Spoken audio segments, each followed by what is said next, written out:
Once upon a time, there was a church. It wasn't a big church. It wasn't even a medium-sized church. Most people called it small. But this church had big ideas.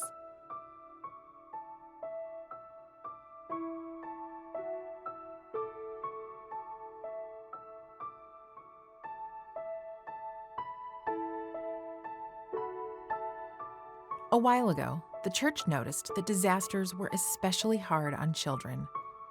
The not-so-big church had an idea to offer pop-up childcare centers right beside the disasters, where parents were dealing with paperwork and putting their lives back together. Specially trained volunteers made a place for children to be children, to play, to feel safe.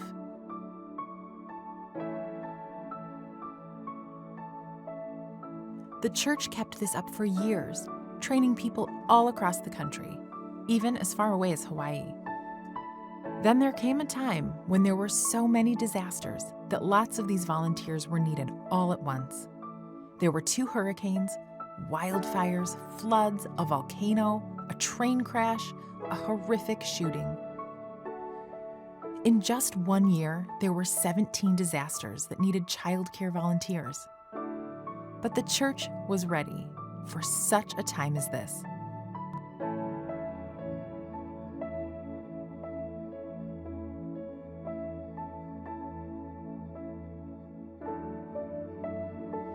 Those 2 hurricanes blew through the Caribbean, and Maria hit especially hard on the island of Puerto Rico, one of the 24 districts of this not-so-big church. Some people lost homes. Everyone lost power. The church sent people to help with the recovery and shipped a container load of supplies. It had been 70 years since the first congregation was established there, and relationships have grown over generations.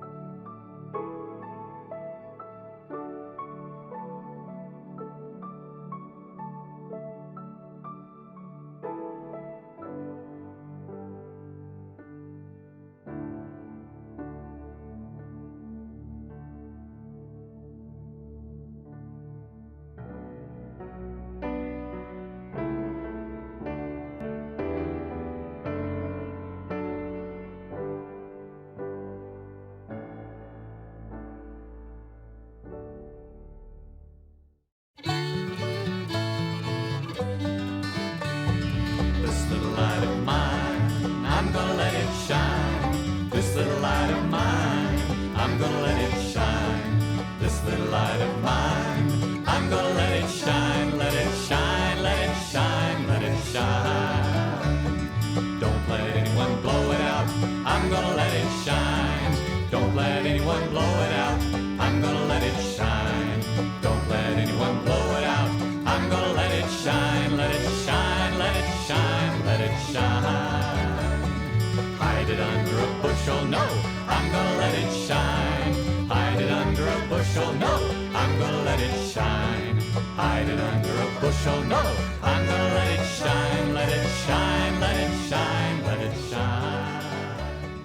Since 1980, when disaster strikes, Children's Disaster Services has responded to meet the needs of children by setting up respite childcare centers and shelter and disaster assistance centers across the nation. Specially trained volunteers respond to the needs of traumatized children by providing calm, safe places in the midst of the chaos. Unfortunately, there are many different types of natural disasters, such as tornadoes, floods, hurricanes, wildfires, as well as human-caused disasters. Hello, I'm Brent Carlson, and thank you for joining us on Brethren Voices. On Brethren Voices, we share what brethren do and say as a matter of their faith. Today, we have John Kinsel with us from Beavercreek, Ohio, to share some of his experiences with Children's Disaster Services. John, it's great to have you with us today. And you're a long ways from home. So where is Beavercreek, Ohio? Oh, it's good to be here with you. Beavercreek, Ohio is in southwest Ohio it's a suburb of Dayton, Ohio. Oh. Many people know Dayton. I do. And Beavercreek is just on the east side of Dayton. So that's where I came from, to Portland today. Well, tell us a little bit about your family and your Brethren background. Have you been a Brethren all your life? And I have. I was born a Brethren. My father was a Church of the Brethren pastor, so I lived in the church since I was a child. That was my playground from the parsonage behind. That was in Trotwood, Ohio, which is on the other side of Dayton from where Beavercreek is. So I grew up in that area. And my dad was very much involved, not only as a pastor, but was involved at the district and at the national level, and was part of supporting Brethren disaster work and others. And so I heard about that since I was a child. oh, But my being drawn to children's disaster services was not really a result of my faith, maybe some of my heritage, but at the time I started with them, I actually was unchurched. I had kind of rejected my childhood upbringing and was an agnostic at that time.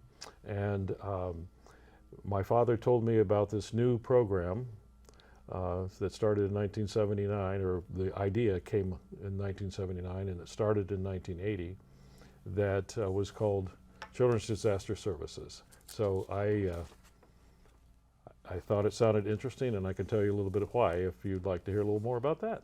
sure, because I don't know very many people who have been there since Okay. the beginning. Okay. So I was trained my bachelor's degree is in early childhood education. So I was a preschool teacher. That's what I was trained to do, and that's what I did. And after teaching in a Head Start program for a number of years, I realized that my undergraduate degree had trained me well on, I could do a killer circle time, I could introduce science and math concepts to 3 and 4 and 5-year-olds that they could Really? understand. But I didn't really know much about the behaviors I was seeing that these kids had. And I didn't know, was this a problem, or was this a developmental stage, or what was going on? Is this normal or unnormal? What was abnormal? typical and what wasn't, that's Yeah. right. So I struggled with that. And then in Head Start, I don't know if you know that or not, but parent involvement has been very much a part of the Head Start program since its inception, as important as the actual Head Start education with the children. And so they wanted me to interact with these strange people called parents. And if my undergraduate degree mentioned parenting while I was there, my teachers, I don't remember it. So I went back and got a master's degree in in child development and family functioning, so family systems. And that led me then to, while I was there, I became interested in both the development and the problems with development that children had, and I like to say I went over the dark side and became a mental health person. Oh. And so I've been a early childhood mental health professional since 1980. And so I was coming off of that work, and what I learned about Children's Disaster Service was, and is still true, that the focus is on the youngest of children that are affected by disaster, and also are really not developmentally in a place where they can handle the adult-oriented recovery activities that happen after a disaster. So we were focusing on 2 to 6-year-olds, 2 to 7-year-olds, and so my training seemed to fit. My dad saw that, said, hey, you ought to check this out. The program started in 1980, as I think I mentioned earlier, or someone did, and that was actually turned out to be the International Year of the Young Child, and one of the United Nations statements was that children would be among the first responded to in a time of disaster, so the timing was perfect. And so I was trained in 1981, so I've been there with the program from early on for about 40 years. Well, let's go back a bit, because Yeah. Children's Disaster Services and the Church of the Brethren is under a bigger organization. That's correct, yes. And that organization does some other things like rebuild homes, and That's correct. and most of us know more about the rebuild program, and follow that as Children's Disaster Ministries provides rebuilding homes for people after disaster. So Yeah. how do those things fit together in Sure. that Yeah. umbrella? Well, the Children's Disaster Service is a part of Brethren Disaster Services. And it was in 1979 that the then director of disaster ministries was in Mississippi and was at a assistance center, and he noticed all these children in the crowd, and that they were having to wait in long lines with their parents because their homes were destroyed and may not have had family in the area, and so they had to go along. And so they were hungry, they were tired. He saw actually disasters happening right in the center, and he said, there needs to be a place for these children. And so it was out of that observation that led to him contacting a professor of early childhood at Manchester College, and they together then created Children's Disaster Services, although at that time it was called Disaster Childcare, was the first name of it. Okay.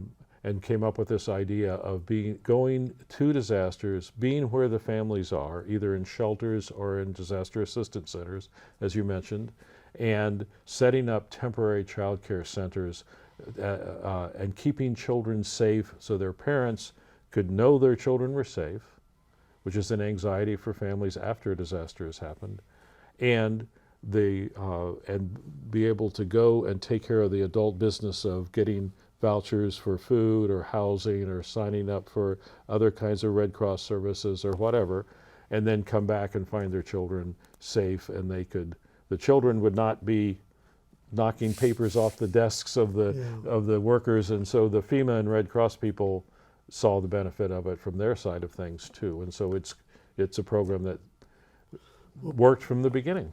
Being in those long lines is stressful enough for parents, Absolutely. let alone the kids who have to do this or that or want to go over there, and I can just imagine how beneficial that is. The other thing I think about when you say 2 to 6, a lot of these kids are pre-verbal. Yes. And they don't have the language to talk about what's happened Sure, that's right. to them. Yes. And I think your background in early child development has probably been invaluable to. It's been very helpful. Yeah. So I know we're going to talk a little bit more about what actually happens in one of these centers. Sure. But how many trips have you been on in 40 years? And, Sure. and what are some of the more memorable places? Right. Surprisingly few, and let me put that for the 40 years. And I was working as a child therapist at that time. That was where I moved after my graduate from my master's degree. And so to say I'm going to be gone on the spur of the moment for 2 weeks to go do this disaster work was difficult to have that kind of disruption in the therapeutic relationships that I had with the children. So I went on a couple of disasters, but very quickly was identified as a person that could be a potential trainer of other volunteers because of my education and background and experience that matched that. So most of my volunteering with Children's Disaster Services has been as a trainer, but I have been on a number of disasters, and I was also part of a subset of Children's Disaster Service volunteers that are trained for what's called critical response, and that's when there's a large amount of death, and so mass casualty kinds of things. And like an aircraft crash or something? That's where it started with aircraft crashes in the 90s. Some of us will remember the TWA crash, and families were very upset about how they were treated after that. And so Congress said you got to have special services for that, and I could go into more detail about that. But Children's Disaster Services also then had some of us specially trained to do that, and we were on call then for a month every year at 24 hours notice, and we could go. And so those have been some of the more powerful responses I've had, and let me tell you about just a couple of those. Okay. Okay, so is that training still going on? Because Yes. we're still having those. We kind still of have an disasters, upset. but Yes, we don't hear too much about it. that's right. Yes. Okay, please continue. Well, This is one of the things that we talked about when we were being trained was that we would be prepared for not only natural disasters but man-made disasters, which we didn't really anticipate the power of man-made terrorist disasters. So I was on one of the teams that went to New York after 9/11, after the towers came down.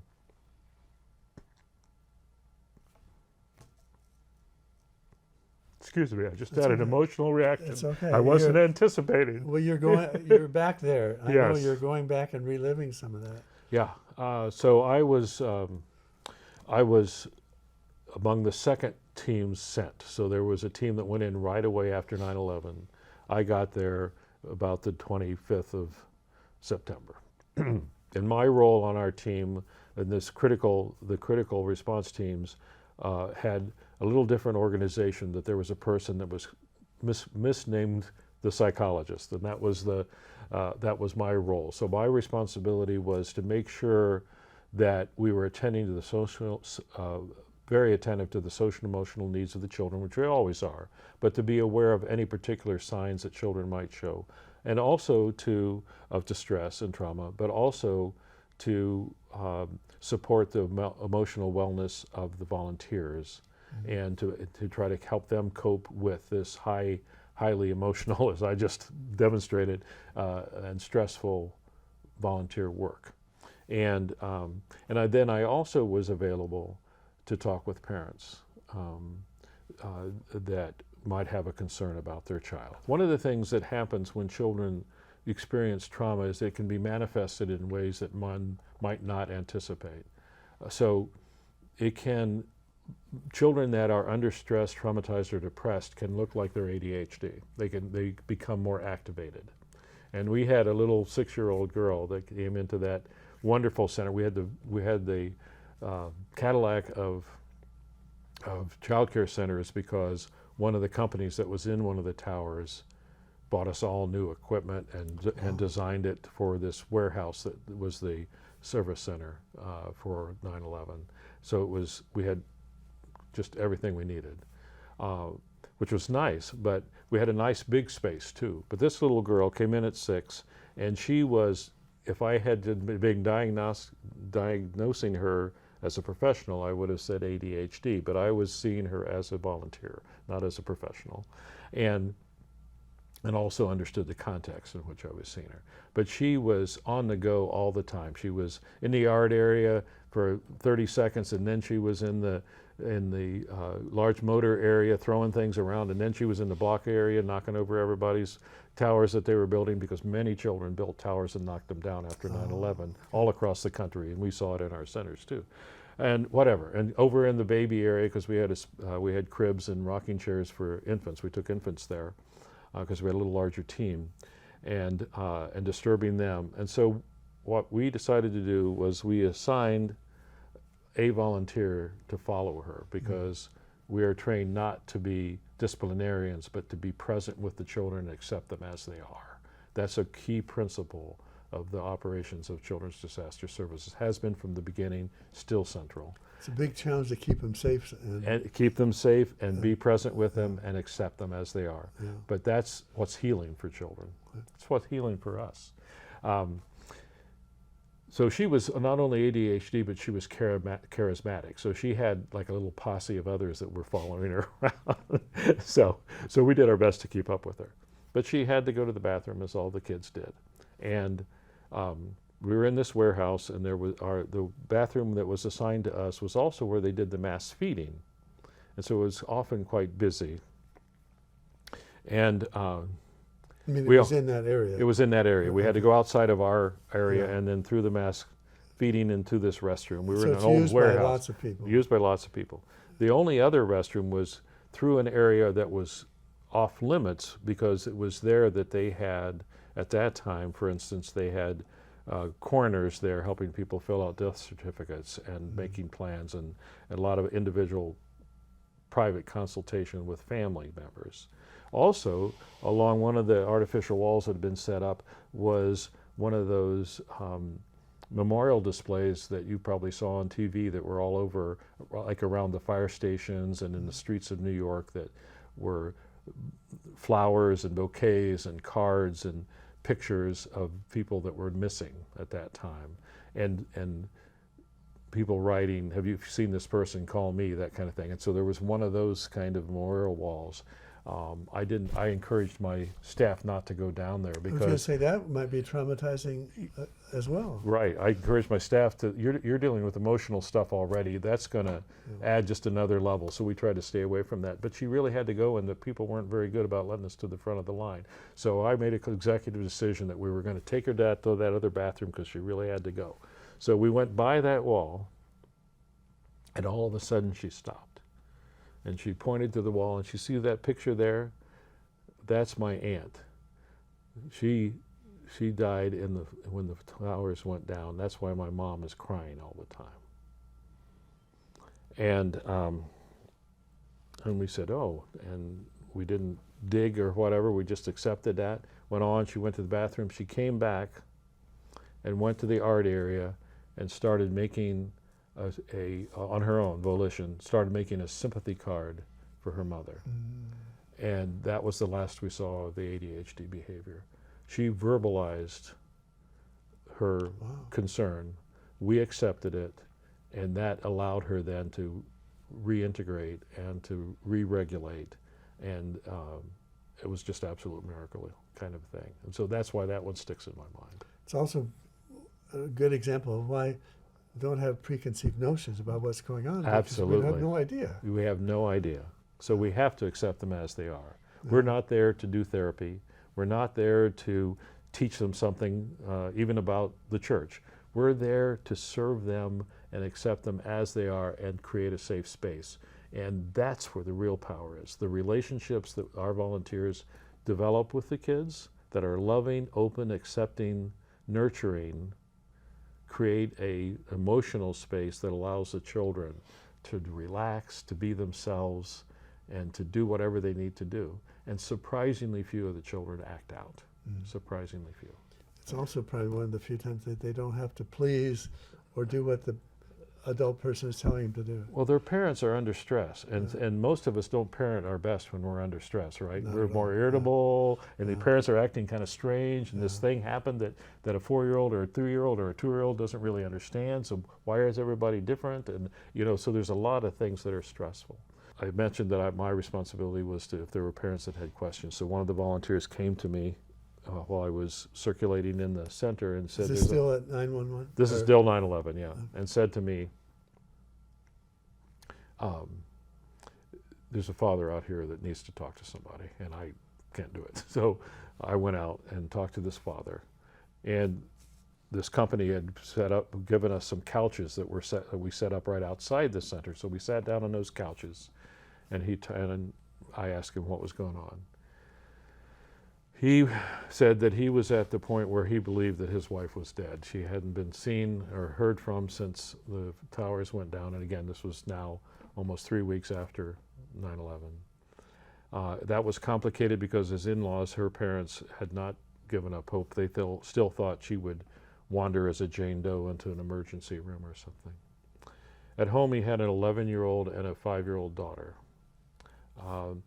And he was feeling like he really needed to tell them that this is what he thought the reality was.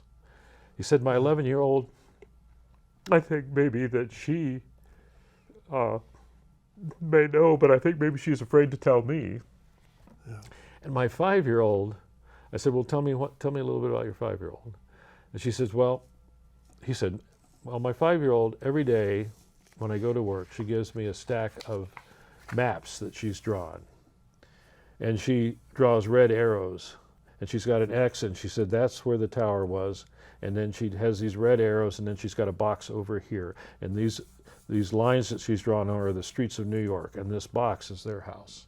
And so she has a red arrow that ends up pointing to that box. And his job is to put those out on his way to work various places around New York so his mom can find one and find her way back home. I said, she's going to be just fine. She's going to be just fine.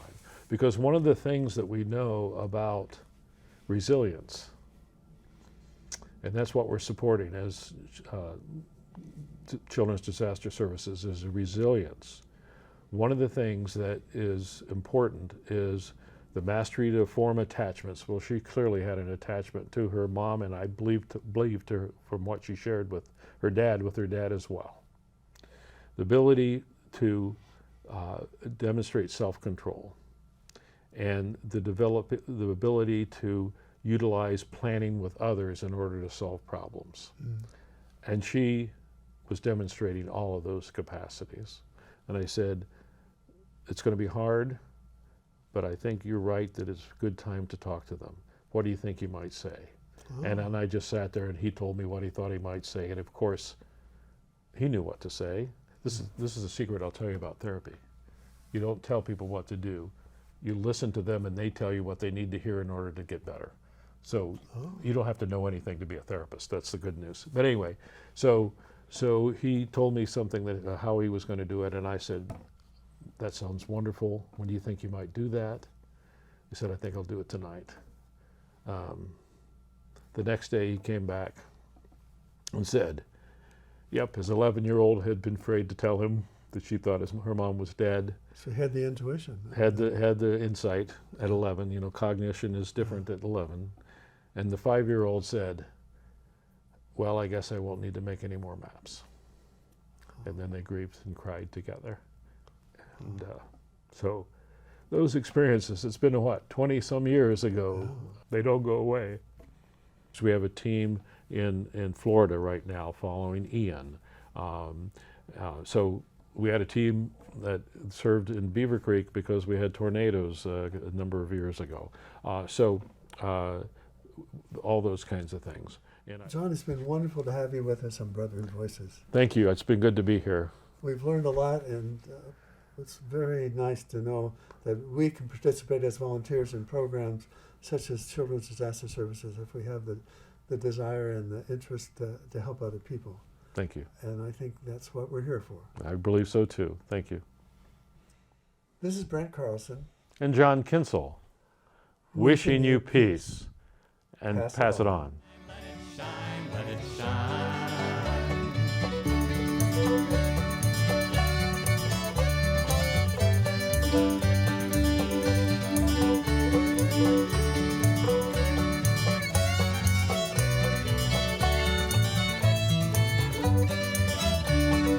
Every day in some little way, I'm gonna let it shine. Every day in some little way, I'm gonna let it shine. Every day in some little way, I'm gonna let it shine. Let it shine, let it shine, let it shine. All colors, shapes, and sizes, we're